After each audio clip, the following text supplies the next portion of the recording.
We know why people underutilize certain natural resources, whether it was the decimating of entire communities and neighborhoods that had, public space and green space for people to access, or, the systematic stealing of land from people who were fishing and harvesting wild rice and all of that. Or if parents feel like they have to be incredibly controlling of their children because they don't feel like they're safe out in community.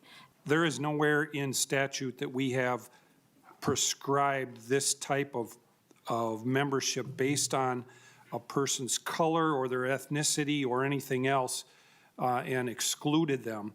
I challenge somebody to find that where we have done that, because that rhetoric is getting old because it's not true. I don't know if members of the public are watching, but using some of the discussion we've had with some of the other councils, 82% of Minnesota is white. And I don't know, I guess maybe I'd ask the testifier, where can white people be a member of this council, and how many of them who are not? We've got in the bill on 4.12, 2 members of the Ojibwe tribe, on 4.13, 2 members of the Dakota tribe, and then 4.14, 4 members who identify as Black or African American, Hispanic or Latino, Asian or Pacific Islander, or as a member of a community of color. So that's members, Madam Chair, 4, 6, 8 members who are identified specifically by the color of their skin.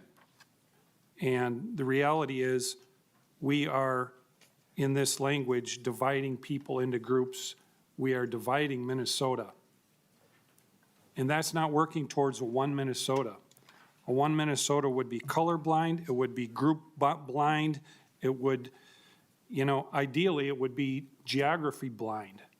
And it would just say, MPCA or Commissioner of Health or whoever's appointing these people, appoint 11 people and take resumes from everybody. I would like to sort of follow up with something Senator Drazkowski talks about and continues to talk about. I've been in this committee now for a long time listening, and I don't say anything because I don't want to provoke more arguments. But I do feel like it's important to be on record to say that it is completely inappropriate and just frankly disgusting to have everything that comes before our committee that has anything to do with equity be challenged by you in a way to say, what about the 82% of white people and why aren't they being represented? That's divisive, that's wrong, it's disgusting, it's dangerous. Also, I think it just completely disregards the history of our state. For the longest amount of time, they have been the primary decision makers. Even now, they hold the most amount of political power, own the most amount of businesses, make primarily the most amount of wealth in the state. They are well represented.